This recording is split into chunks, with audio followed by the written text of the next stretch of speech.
మా బ్రతుకు తెరువు తీసి మా కడుపు కొట్టాలని మమ్మల్ని రోడీలచే బెదిరిస్తున్నారు.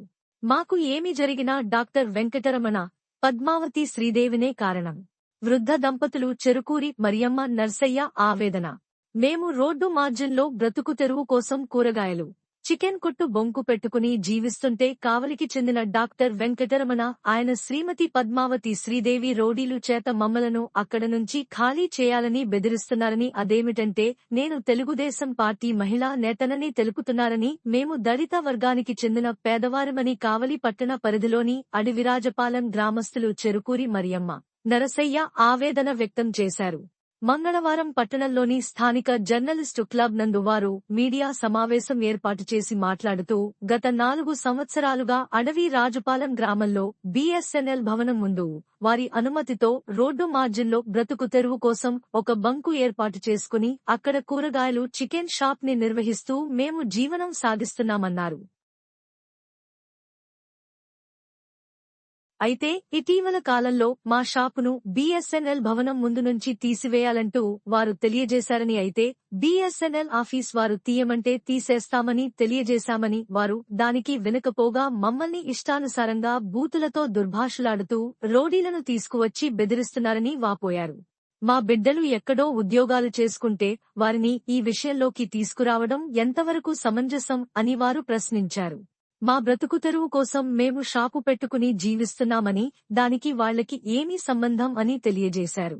వారు బీఎస్ఎన్ఎల్ భవనం కట్టిన స్థలం కూడా మాది అని చెప్తున్నారని. అయితే మాకు తెలిసి బీఎస్ఎన్ఎల్ భవనం కట్టి సుమారుగా 50 సంవత్సరాల పైన జరుగుతుందని. మేము ఏదో బ్రతుకు తెరువు కోసం వాళ్ల అనుమతితో దాని ముందు బొంకు పెట్టుకుని జీవిస్తున్నామని తెలియజేశారు.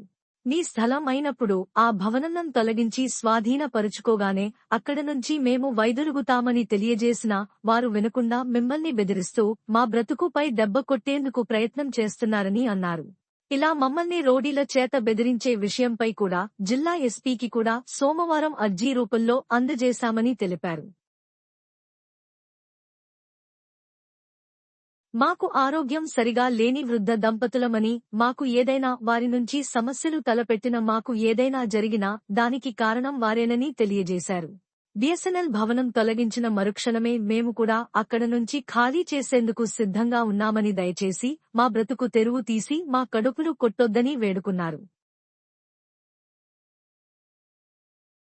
మా స్థలం అంటే రోడ్డు మాది కాదు, మేముంటే స్థలం మాది కాదు, బిఎస్ఎన్ స్థలం మాది కాదు, మాకే సొంత ప్లాట్లు లేవు.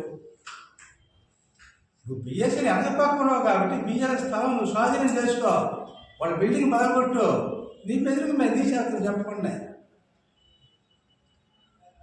అదే ప్రతి ఒక్కరు కూడా ప్రజానాయకులు కానీ గవర్నమెంట్ అధికారులు కానీ మా తప్పని నిరూపించకపోయినా మేము మీ మాటని మీరు చెప్పినట్టు వింటాం.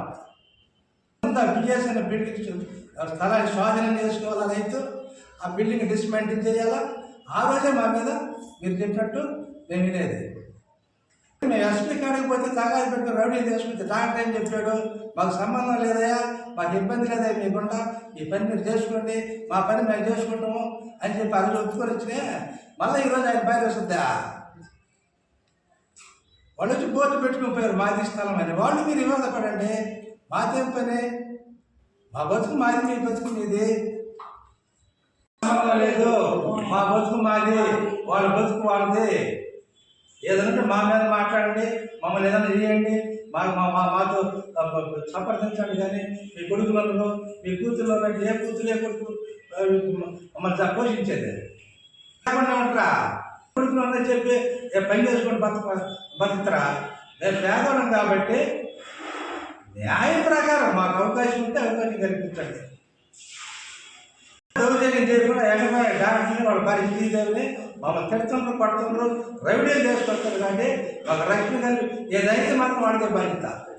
ఇదివరకు ఏం చెప్పాడు ఆయన డాక్టరు, ఎస్పీకి ఏం రిప్లై ఇచ్చాడు, మేము వాళ్ళ జోలికి పోయి మాకు సంబంధం లేదు, మా సంబంధం లేదని చెప్పాడు. మా పిల్లకాయలు లాగేది, మా కూతురు లాగేది, మా కొడుకులు వాళ్ళు మాకేం పని, చిన్నపై పని చేసుకుంటాం, మాకు చేత పని చేసుకుంటాము. నీకు ఇబ్బంది తీసేస్తాం మేము.